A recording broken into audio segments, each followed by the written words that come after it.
السلام عليكم. وعليكم السلام ورحمة الله وبركاته. الحبيب تفضل.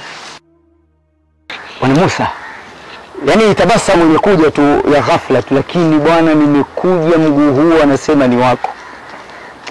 Yani nina hasira kwa kilichonipata, yani ni kizito na kikubwa sana.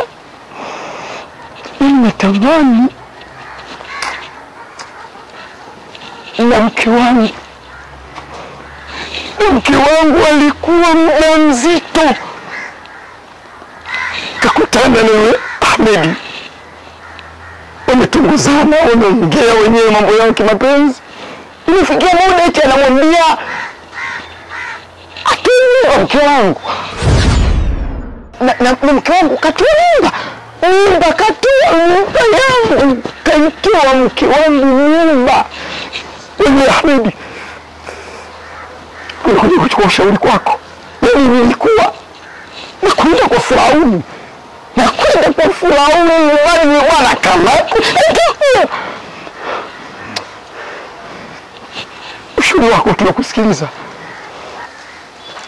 Kiuhalisia ni makosa kwa yaliyotokea, lakini ndugu yangu, kinachohitajika ni subra. Elewa neno subra, yani manake ni uvumilivu na ustahamilivu.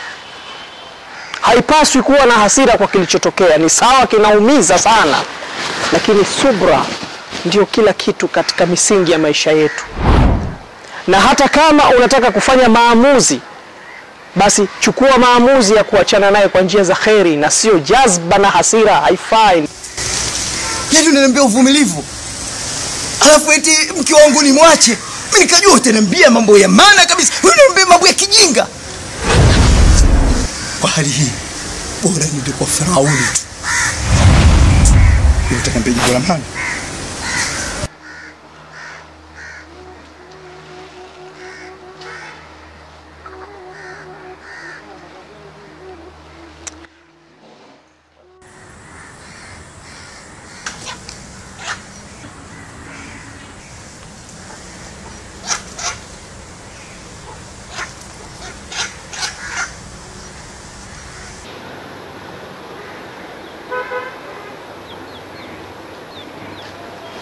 Inuka.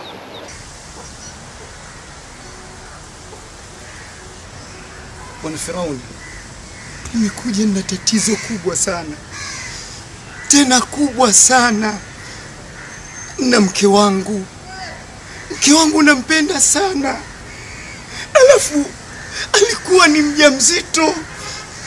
Akaja Ahmedi akamtongoza mke wangu.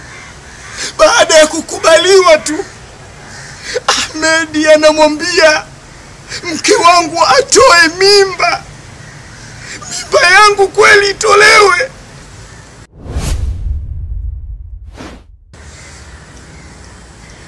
Ina maana unataka kuniambia mimba kaitoa? Katoa mimba mke wangu kwa ajili ya Ahmedi, eti wafanye starehe tu. Kwa nini unakuwa mjinga?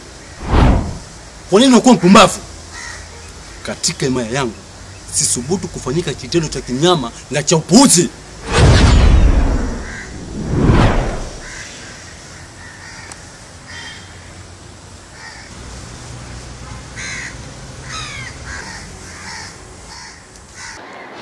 Sasa nisikilizeni nyinyi vijana.